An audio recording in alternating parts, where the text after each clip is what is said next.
Hi friends, welcome to relax recipes.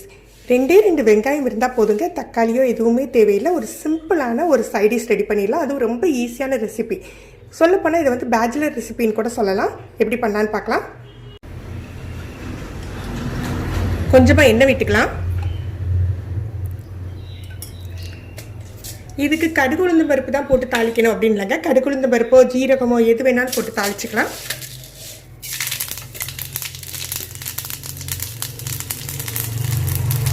இது பொரிஞ்சாட்டில் வெட்டி வச்ச வெங்காயமும் ஒரே ஒரு பச்சை மிளகாவும் சேர்த்துக்கோங்க.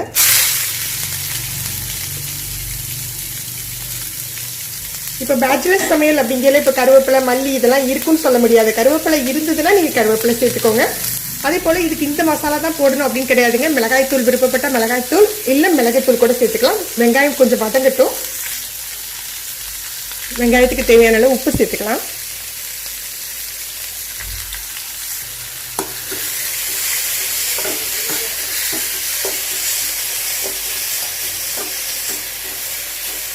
வெங்காயத்தை மெல்லிஸாக கட் பண்ணி இருக்கிறதுனால லோ ஃப்ளேமில் தான் வச்சு வதக்குறேன். இப்போ காய் இல்லாத சமயத்திலையோ இல்லை சடனாக ஒரு சைட் டிஷ் வச்சுக்கணும் அப்படின்னா நீங்கள் இந்த இது ட்ரை பண்ணலாங்க. இது நம்ம ரைஸுக்கு மட்டும் இல்லை, சப்பாத்தி ரொட்டி எல்லாத்துக்குமே நல்லாயிருக்கும். வெங்காயம் நல்லா வேகட்டும். வெந்த பிறகு நம்ம மசாலா சேர்க்கலாம்.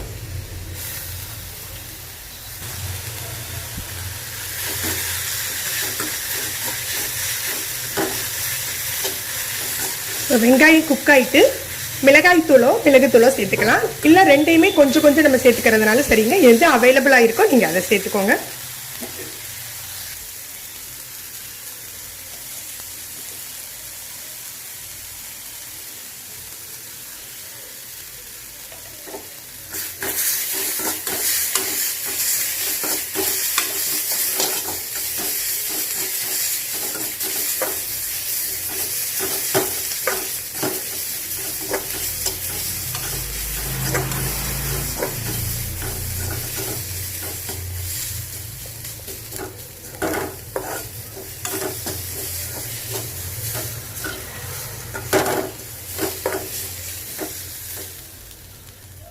பாருங்க, சூப்பராக ரெடி ஆயிடுச்சு.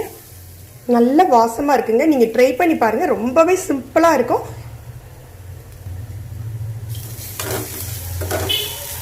நீங்களும் இந்த சிம்பிள் ரெசிபி ட்ரை பண்ணி பாருங்கள் ஃப்ரெண்ட்ஸ். எப்படி இருந்ததுன்னு கமெண்ட் பண்ணுங்கள்.